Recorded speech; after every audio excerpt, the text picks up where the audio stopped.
Hey, I am Mustafa Sharif, and thank you for listening to Urbanistica podcast. This episode is very special because we are facing a special time. It's the 14th of March 2020, and the coronavirus getting everyone in panic in the city and almost in the entire world. But today, I have the pleasure to welcome Stefan to share with us a different perspective about how should we think as individuals, cities, countries about this situation. Hey Stefan, and welcome to Urbanistica podcast. Hey Mustafa, thank you very much.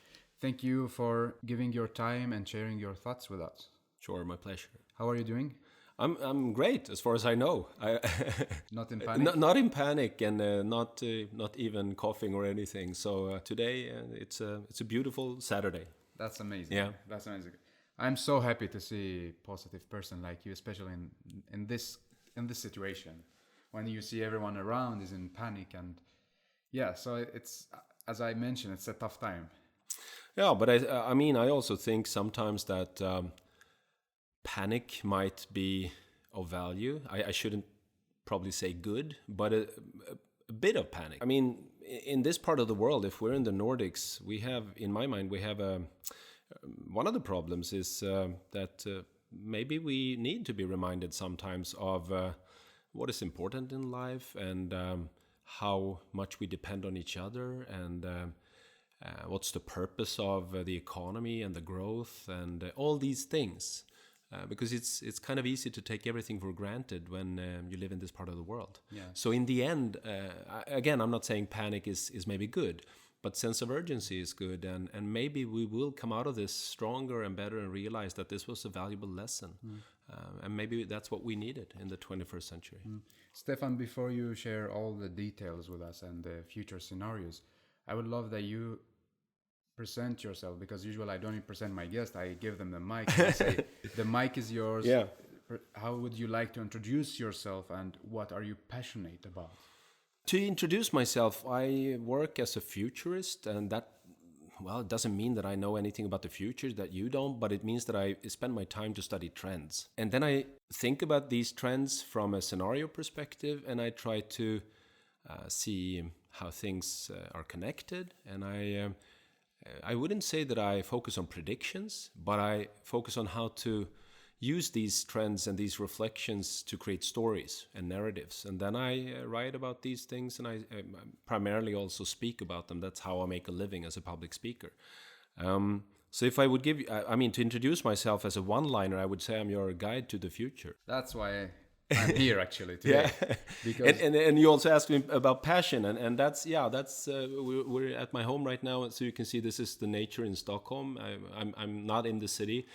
I love nature. I'm passionate about nature. I spend so much time as I can in the nature, but it doesn't necessarily have to be in the forest or in the archipelago. It can be, in cities as well. I'm passionate about traveling. So one of the big downsides for me right now is that I can't travel. I truly feel that is, putting a limitation on life. And it's because of the sustainability aspect, or because of what's happening in the world because of the virus? No, Corona? Unfortunately, I wouldn't say that I'm one of the ones who took notice of the trend that I should fly less. So I'm traveling, even though I know that it might be good for the future from a climate scenario perspective to do that less. But I don't see actually that I have any alternatives. I mean, I can change what I put on my plate. I can eat more vegetarian. I can change what kind of, if I have a car that is fossil car or an electric car. I can't change if I want to go to Asia or the US or something. It's actually not doable in a modern society if I don't use modern airliners. So there is still no option if you're like me, if you think that life is or travel is essential to life. Okay. So unfortunately, I fly way too much. But it's due to the virus situation right now. It's I think everybody have a responsibility right now, even though borders still might be open, even though airlines still might be operating. You also have a responsibility as an individual to actually realize how important it is that we respect the fact that we have to give, the healthcare system some breathing space, and the only way to do that is to meet less people. Yeah. So that's why I'm limited from traveling right now. And thank you so much for meeting me again this day, because yesterday I gave you a call and I told you, okay, the city is in a big panic. We need someone to calm us down, to tell us more about what are the plans that we have now. So my question is it a bottom-up approach or top-down? Who is responsible to calm down the people in the situation? I think that's a two-sided question, because first of all, as I said, we also have to think about, seriously think about if we need to, at any cost, if we need to make people just calm. In this situation, I think that one of the big problems from a leadership perspective, when we think about politicians in different parts of the world, we saw the outbreak in China. We saw the leaders there trying to, calm everything down. And the only way to calm it down is to sort of downplay it and say that this is not so serious. We have it under control. So the same situation in the US. I was in the US last week. Still 1 week ago. In my mind, I think people were more like joking about this rather than actually focusing on the numbers and seeing how serious it actually is. We see the same thing here. We see that a lot of people try to just focus on how to calm everybody down. And in the end, I don't think that that's necessarily the best way to go. I think we might also create a sense of urgency. We might also tell people that we are created as creatures with the panic mode. It's a survival mode. So then you shouldn't, you can drink a bottle of vodka and you will feel calmer about it because you are drunk, but then you're not probably making the best decisions. So again, I think that sometimes we need to actually tell it like it is and say that, no, it's a serious situation. You shouldn't joke about it. You shouldn't go to, places with a lot of people. You and I, we don't meet, we don't shake hands. We have a distance when we talk like this. It's not because we are like silly people, just, it's because we start to understand that, okay, it's a serious situation. I don't have panic, but I think of it as a serious situation. And I think that many people that I've met the last week still don't realize that it's a serious situation. So we still want to focus on pretending that everything in the economy will, continue to go the way it should and everything. So again, I don't necessarily see that the leader's first and foremost priority would be to calm people down. We also need to say like it is and say that you need to respect this now. So you mean like, okay, leaders should just tell the truth, talk about the numbers, and also take action to... Leaders should, right now, again, I'm not an epidemiologist, so I'm not going to try to pretend that I know anything about the disease that the listeners doesn't know. Then they have so many more sources. But what I learned by just studying the trends in this situation, it's quite easy to say that we already learned from the outbreak in China. We already learned from Italy. And today, it's fair to say that no matter where you are, in what situation you are, you can't act too hard, too fast to shut things down. And obviously, when you look around, leaders are still very scared of doing that because it will harm the economy, it will limit people, things like that. And I think that in the end, right now we only need to focus on one thing. And that is, the hashtag was flatten the curve. How to flatten the curve. Because again, yes, most people will be affected by this in a not so serious way, not life-threatening way. So we know that the only thing we need to focus on is to not have everybody sick the same day. Yeah. Because then the healthcare system, the hospitals break down. They can't take it. So then you have the Italian situation where you see that no one wants that. It's a nightmare. And the only way to make sure that we don't get the Italian situation is to say that, okay, let's do as much as we can today instead of wait and see. So, and that means that I agree that the ones who actually close everything down, to shut down and tell people to social distancing, that's the biggest and most important trend of this springtime here. not to make you panic or to make you depressed, but to actually give the people in the hospitals an opportunity to help us solve this problem. Because if we wait too long, and we also see that we have an exponential growth, and right now, the last time I read about it, I saw that right now the speed of, for instance, here in Sweden, is doubling every 2.5 days. So in 2.5 days, we have the double amount. And that means that if we don't break that trend, half of the population will have this disease in May. So that's 5 million people. That's scary. And then we know that 10% need medical attention in a hospital. So that's 500,000. And if everybody needed sort of the same week, everything breaks down. And then you have the Italian situation where doctors actually have to prioritize who do I save and who can't I. And that's the nightmare. If we shut everything down, if the leaders say that, okay, maybe I'm wrong, maybe I'm doing too much too early, but better safe than sorry. And then afterwards you can judge me, or you can say that I was a silly leader or something, but I acted. If we do that, then we can flatten the curve. And if we flatten the curve, yes, probably still 5 million people will have this, this virus in the end, but maybe during a 2-year period or something. Yeah. So you believe that closing down almost everything and self-isolation, it's a good action right now? I truly believe that. If you like me, if you think that the most important target or objective right now is to make sure that we flatten the curve so that we help healthcare workers and hospitals, because that is helping ourselves also. Otherwise, we might very well end up in a chaotic situation in 2-3 weeks. And no one would want that. And then, everything would be closed down anyhow. So let's do it now instead of wait and see. But how about the businesses that cannot close down, actually? How do they deal with the situation? Yeah, and that's very tricky and very hard.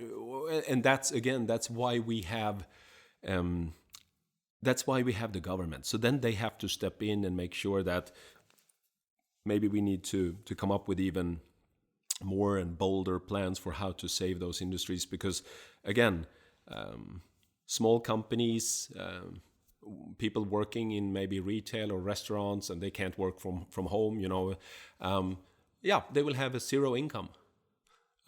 Just like I have a zero income. I'm a public speaker. I'm a conference speaker. So you just told me all your calendars just empty now. I was fully booked, and I had a good spring to look forward to, and now I'm out of business totally. So that means that I have zero income. And then in this case, of course, if you don't have sort of made sure during good times to have a sort of a margin so that you can manage a couple of months without that, then you're in for a hard time, and then you might need help, and then the government need to help you. And that's why we have, again, if we just talk from the Swedish perspective, this is not necessarily even a problem, because we have a very low national debt. And when you have a low national debt and you had like 10 years in the history, in the rearview mirror of excellent growth, well, now it's the time to spend money and to actually borrow money and to get in debt. So it's not now it's not about saving money, it's about spending the money that you saved or you made last decades, right? Yeah, the whole purpose of GDP growth is to create human well-being. And right now we have a crisis. So right now we need to spend money, not make money. We're not going to make money this spring. We're going to spend money this spring.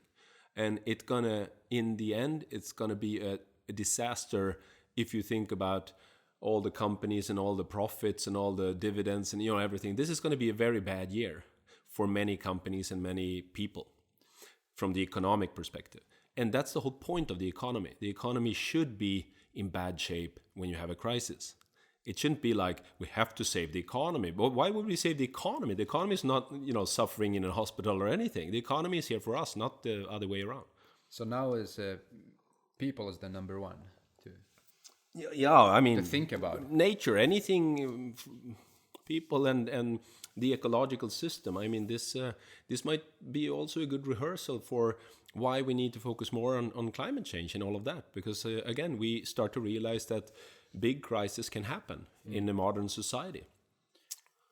I think that's great that we start with the leaders and then the business owners. And how about the people? How should we act as individuals when we have all this media and we have all this government telling publishing different policies, and we are kind of lost now? What to do?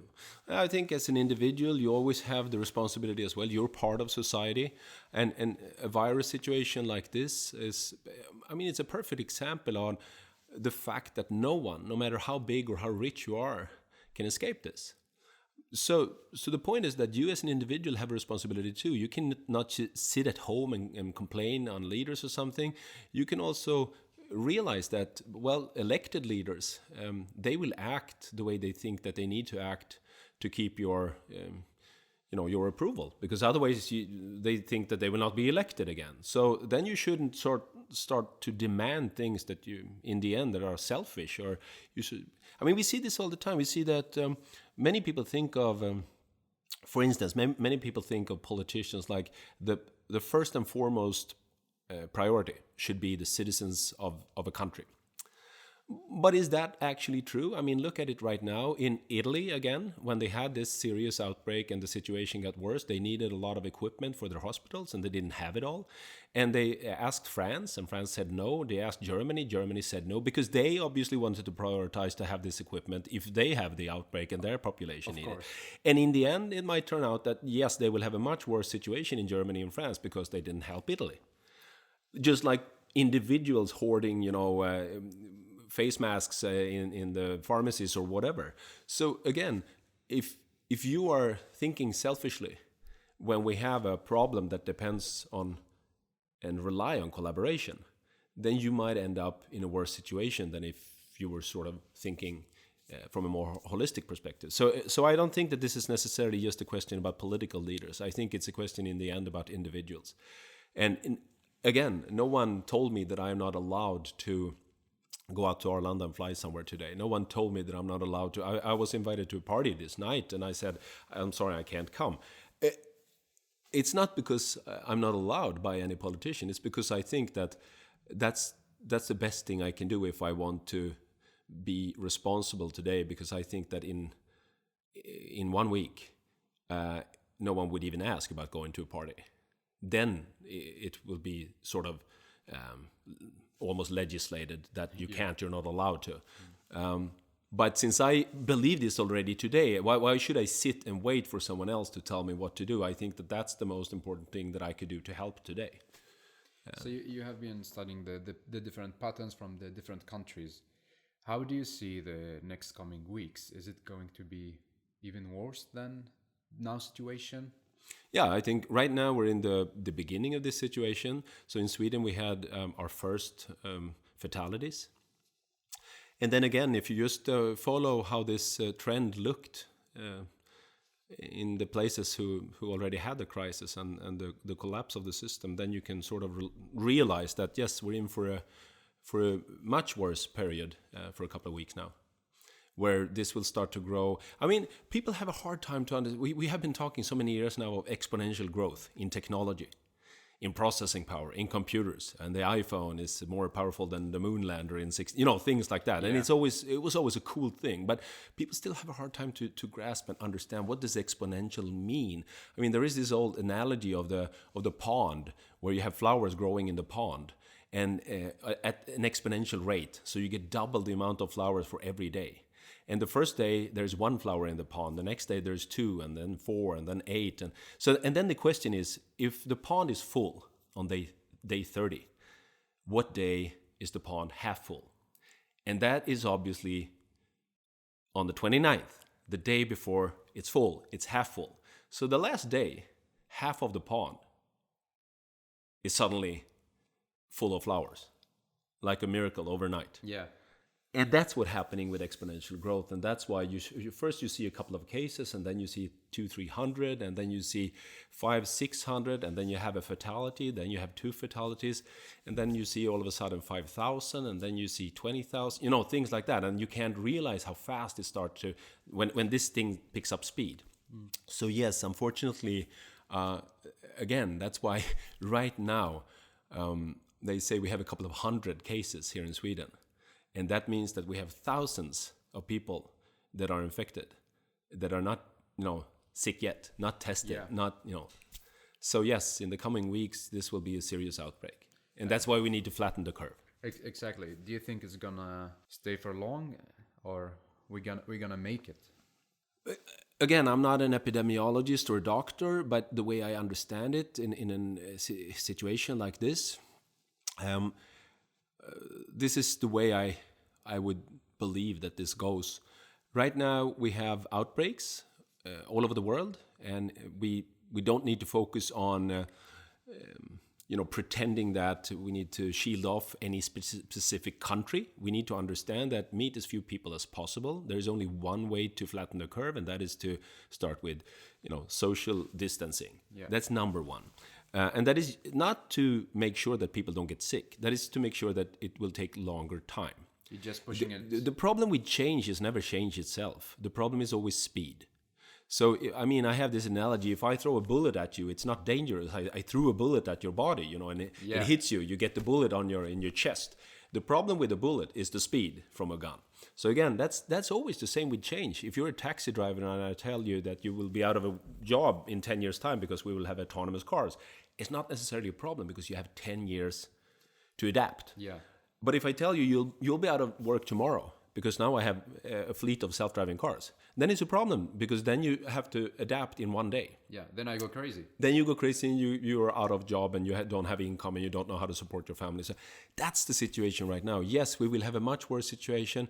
More people will get infected. Hopefully we will be able to flatten the curve enough to not have the disaster, nightmarish situation in hospitals. Then we come into spring season, summer season, and then eventually, and again, I don't know how long this will last, but I would assume that then this is one of the viruses we have in society. And people will start to be infected everywhere. And according to specialists, that's not necessarily a bad thing because that's what we need.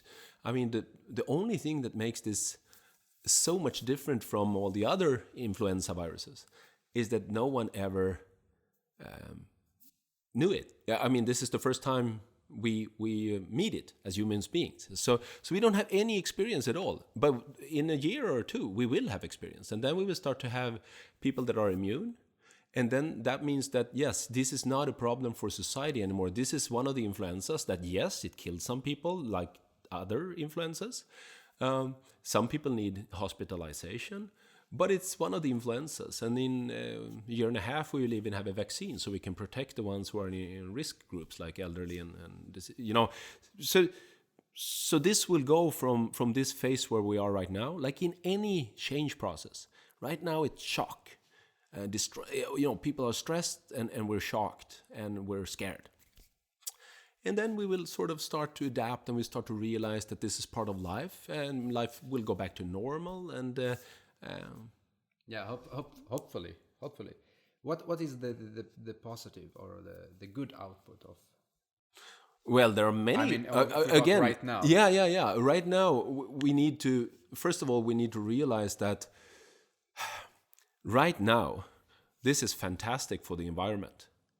So up until like a month ago, many people in society are depressed about the fact that climate change is threatening our future and that pollution kills like 4 or 5 million people on the planet every year, that we are totally destroying our ecosystem. Oceans are dying, coral reefs are dying. We have, you can think of so many trends. That is a huge problem from an ecological perspective today. And right now we saw, just by comparing the NASA satellite photos between January and February, you can actually see that the air is clean in China. So Beijing looks good, you can see that the ecosystem heals very fast when you give it some relief. And right now we're giving it relief because we're not consuming like crazy anymore. We're not, so that's one example of something that is extremely positive. And maybe we come out of this and we start to reflect on the fact that, hey, we were talking about the Paris Agreement and how hard it is and how we can't solve this, and people were, more and more depressed about, there will be no polar bears in the future, things like that. And all of a sudden we see that, well, we just spent maybe 3 months, and everything is on the right track. That everything is looking good all of a sudden, and maybe that can inspire us to start to focus on what is really important in society and what kind of changes we will need to focus on from a business perspective instead of just focusing on how to grow the economy. So a lot of ecological and economical values that is a kind of the side consequence. Yeah, and that is the now. The now, exactly. The positive in the now. The positive in the long term is hopefully also that we will start to reflect on the fact that there is no way we can solve any of our big problems without being seriously good at collaborating.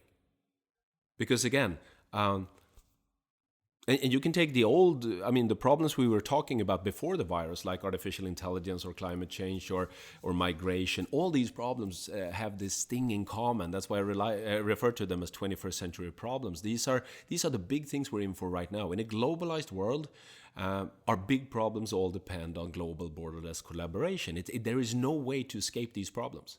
And if you close your borders or build a wall or put your country first, you will not be part of the solution. You will not be the future. You will be sort of trying to escape by staying in the past. And obviously it's just ridiculous. It's like saying that, I'm turning 50 this year. I need to stop this now. I'm not going to grow older. You can't stop it. It's impossible. Yeah. So even if you might not like it, you have to start to realize in this world, there is only one way we can solve the big problems, and that is by global borderless collaboration. And this virus is maybe a very good reminder so that we start to actually see what is truly effective and which one came out as, I wouldn't say winners, but which one did come out much better than others in this situation. Yeah. And then you will see very clear that, the ones that were very good at helping each other and collaborating without being selfish, they always won.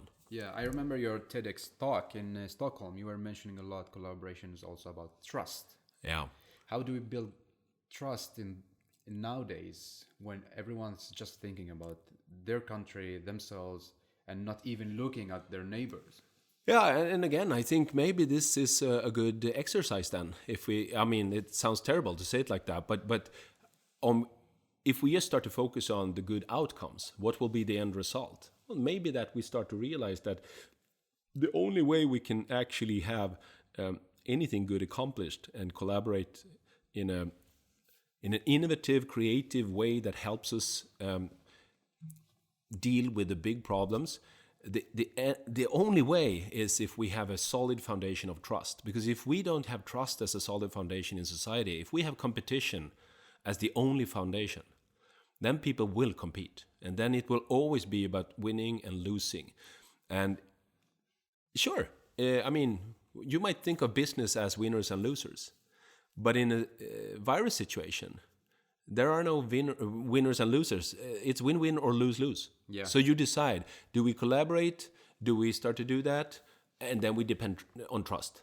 Because if you don't trust me, you will not try to help me. You will try to beat me. Yeah, of course. Yeah. But then you start to realize that, okay, I might actually come out as a winner if I give you my resources. If I give you this face mask or whatever example we have, then I might not come out as a loser. Mm-hmm. And that is, to me, I think, essential. We always, in the Nordic region, we were always proud because we have scored very well in the last decades and, all the kind of human well-being statistics, happiness and health and everything like that. And the reason for that, according to many scientists, when they think of it, is, because we also have a high level of trust in society. If you have a low level of trust in society, So then you need to spend all your money on fences and guns and guards. Like if you go to South America or places, I shouldn't point fingers here, but there are places in the world where you can see that the amount of trust in society is so low. So the outcome is a lose-lose situation for everybody. I just watched Bill Gates yesterday in a TED Talk. Yeah. And he was telling that the amount of money we invest in an army or building a military and fences, as you mentioned, is so much more than what we invest in building trust. Yeah. And that's what takes us to the catastrophe. Yeah. And again, I think, it's quite obvious that is the history of humankind. All throughout thousands of years. So this is very hard to change in people's minds. But all throughout history, we were warriors. And when you think about it, the normal situation for anybody who's been alive as a human being on this planet has always been that they are in fear of war. Until just a couple of, 200 years ago, maybe.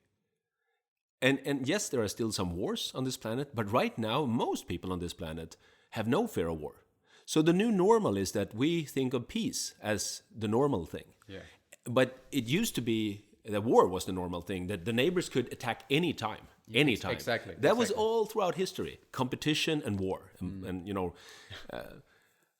now we have this new normal, and we need to start to adapt. We need to start to shift, and we need to start to realize that, yes, let's keep on focusing. Let's keep peace as the normal.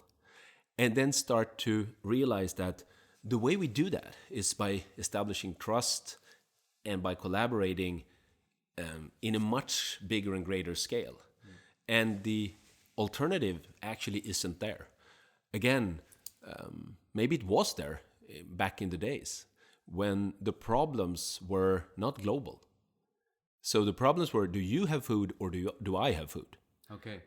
Today, the problems is like, do you suffer from climate change or do I suffer? Yes, we both will. We both do that. Yeah. So let's understand that there is not going to be a winner and a loser here. There are going to be two winners or two losers. Okay. What do we decide on? So it's the kind of to be or not to be exactly. Together. Yeah.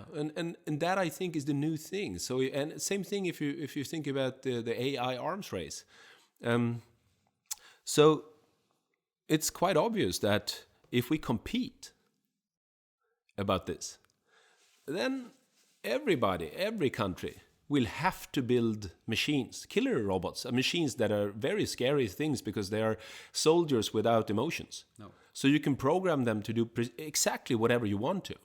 And the reason they will say they have to build these machines is not because they like it or they want it. It's because they think that otherwise all the others will have them and we will not. So again, it's a lose-lose situation. It's like, I don't know the name in English, but if you play this game, the board game, you have some X's and some O's. The goal is to have 3 in a row. Yeah, XO. In the end, if you both understand it and if you're both smart enough, you can't win it. It's impossible. Yeah.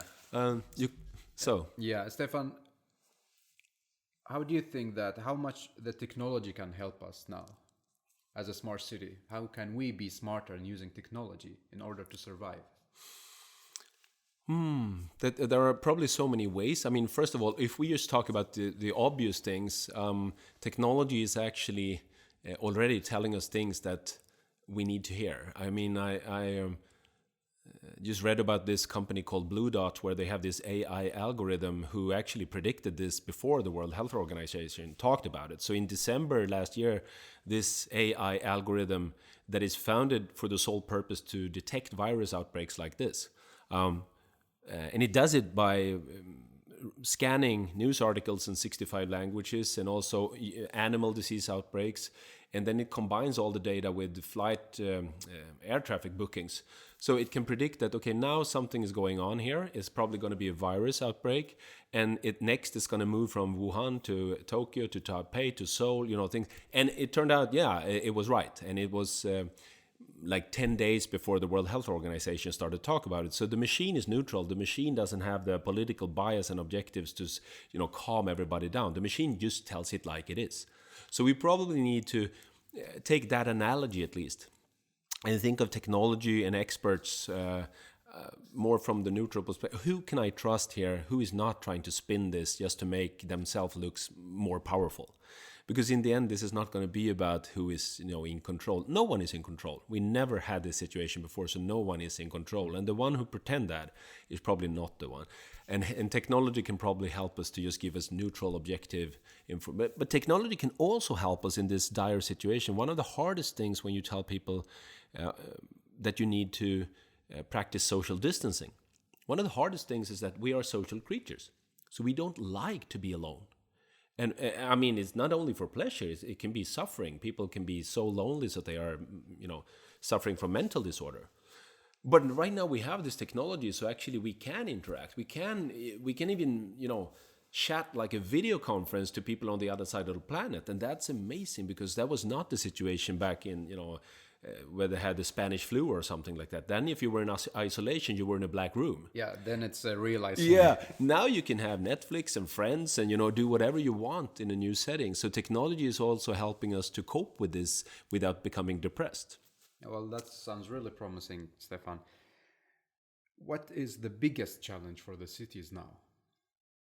Well, right now in this situation? Yes. Well, I think a city...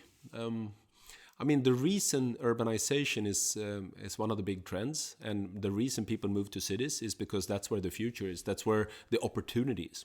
So there is an upside of having many people gathered at one place, and that obvious upside is that then we can create so much, together, collaborate so much, so we can have a growing economy. We can have lots of specialists, lots of vibrant culture life, and all these things. So right now the prediction says that in 2050, that's in 30 years' time, then 6 billion people on this planet will live in cities.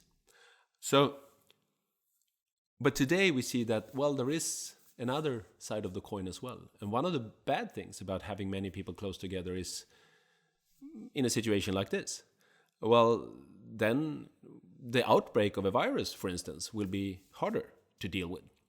Yes, in a city we can have a bigger hospital than we can out on the countryside because we can afford it, and it can help a lot of people in a not so hard time.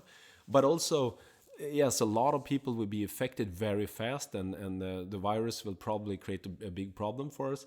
So again, I think that we will acknowledge the fact that a city is strong and good for these reasons, but we also have the problems here, and the problems right now is that the city is like a petri dish. This is where this will grow tremendously fast if we don't respect it. So again, leaders need to make decisions harder and faster in a city than if you're out in the, like here, on the countryside. Yeah. Well, Stefan, thank you so much for sharing all these thoughts and facts. Now I have the last 3 questions, actually, and it's more related to you. Yeah. What is the next step for you? Oh, the next step for me. I think right now the obvious next step for me is I'm going to write that book. I've been thinking about for a while to write a book, and I always thought that I don't have time. I probably used to try to fool myself or by saying that, but now I can't say I don't have time because I have time. So I'm starting a new book, and I'm going to be focusing on that for a while. It's going to be about a whole new future. That's my sort of the idea that I have about this. The old future used to be about more. How can we do more of what we already did? Okay. And I don't think that the new future will be about more. I think the new future will be probably about together, rather. More together. Maybe not necessarily more, but together. I mean, there are so many things that I think is new. If you think about us as human beings, for instance, we used to be defined by what we do, our work, and what we consume. So this is my job, this is what I do, and these are all my possessions. Yeah. This is my house, this is my car, these are my clothes, this, et cetera, et cetera. This is me. Yeah. So that's how we are today. What do you do for a living? And wow, you have a nice car. Things like that. Yeah. And right now we're moving into this new world where I think that we will not be defined by what we do and what we consume. We will most probably in this whole new future be defined by what we believe, who we trust, our beliefs, and our experiences. So this is what I do, not necessarily as a job, but this is what I do because these are my priorities in life. This is my belief. This is my trust. I truly believe that this is the most important question today, or I truly believe that this leader needs more followers, or whatever. And these are my experiences. This is what I did last evening or last month, or this is what I experienced when I met Mustafa, or things like that. Yeah. So wow, you have a rich life because you truly live according to your passion and your ideals and your beliefs, and wow, you had so cool experiences, rather than you have this job and you have all this stuff. Okay, so it's not really more about the materials you have, it's more about the beliefs. Yeah, could be. Yeah, because again, I mean, we are in this polarized, low trust environment where a lot of people, at least in this part of the world, the trend has been looking quite bad the last 20 years. So more and more people in Europe and in the US actually have less faith and trust in leaders, and not necessarily just politicians, but business leaders and journalists and NGOs, etc. And that, I mean, the result you can see in politics, the result is a lot of populism everywhere, and I think that that will continue. The new future is about trust, and there will be people on both sides. There will always be people who trust this, and people will say that, oh, I don't believe in that at all. I believe in this, and that's fine. But again, also as a business leader or as a brand, you will probably have to take a stand, because I don't buy a brand anymore. I join a brand. I mean, this is part of who I am. This is what I want to tell people in the world. So that's why I bought these sneakers or whatever. If you just talk about consumerism, competition in business used to be about price and quality, and in this world you can forget about price and quality. People would buy beliefs and experiences, stories. Why do you have? Well, that's a cool. That's a cool brand. I know that this company is involved in this and this and that. It's more about the story. So that was, and that's just one part of it. I think the future ahead is very different from what we used to think about it, because so far, honestly, we primarily used technology and embraced it to make our old business models grow. And I think we will embrace new technology to actually change society in a way that is quite profound for us, probably even unimaginable to you and I here today. That sounds really amazing. When are you thinking to release your book? Well, hopefully then in the end of the year or something. If I write it now in this, I don't really know. It depends on if I do it on my own or with a publisher or whatever. I'll see. It's gonna be really great. Yeah, I hope so. Yeah, it's gonna be really great. So, Stefan, the last two questions now. 3 takeaway messages and 3 hashtags. 3 takeaway messages. I think the first one that I talked about in the beginning here is really important to me. Is like, change is never the problem. Speed is. So let's focus on speed. Let's focus on the fact that in a situation like this, in a crisis, let's just try as good as we can to just slow things down. Because if the crisis is too fast, then the suffering will become much worse. So change is never the problem, speed is. That's one takeaway. Another one is, like I said, what I refer to as the 21st century problems. All of our big problems in the future will depend on one thing and one thing only, and that is our ability to collaborate on a global and borderless scale. And that will be very hard for a lot of leaders and a lot of people to accept. But in the end, it's going to be lose-lose or win-win. So that's the second one. 21st century problems depend on borderless collaboration. The last takeaway, I would say that maybe we didn't talk about that too much, but I think that it's also to leave the listeners here on a positive note. I think that the future is not good or bad. It's never a question of will it be good or will it be bad. In the end, it's going to be about your thoughts, what you think of whatever. So one obvious example is this very moment. So today, right now, when we're sitting here, we realize that a lot of people on this planet are suffering, and they are probably millions of people having the worst day of their life. So this is the worst day of their life. At the same time, there are millions of people right now in this very moment that are having the time of their life. They're thinking, this is the best day of my life. And that tells you something. That tells you that, okay, if this is the future from yesterday or from 10 years, this is the future. How did it turn out? Well, it's fantastic. No, it's bad. It depends on what you think of this day. So you and I, we could be panicking and focusing on the virus and, are people going to die? Or we could enjoy the fabulous Saturday sunshine, and go out and listen to the birds. And it depends. So in the end, the takeaway here is that the situation is always going to be, in the end, about your thoughts. So that means that no virus is going to be as important as your mental health. It's a mindset. The mental health and the way you approach life is much more important than anything else, because that will define what you think of life. And then you said 3 hashtags. Exactly. I'm not a king of hashtags, but I mean, you mean the trendy ones right now, or the important ones, or the one you believe these 3 hashtags belongs to this episode? Okay, then I would say social distancing, hashtag social distancing. I think it's a very important trend to realize that we all have a responsibility right now to flatten the curve. Flatten the curve is maybe social distancing in another way. Yeah. That's also a hashtag. I would also say that hashtag BTC is interesting in these times, just because of that means Bitcoin.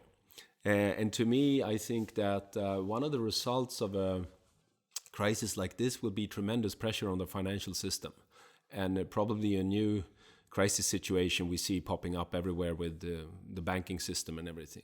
And in the last time when we had the financial crisis, as we like to refer to it, in 2008 and 2009, we actually didn't fix anything in the fundamentals. So the problems are still built into the system. And hopefully when we come out of this, we will start to realize that this system is dysfunctional. And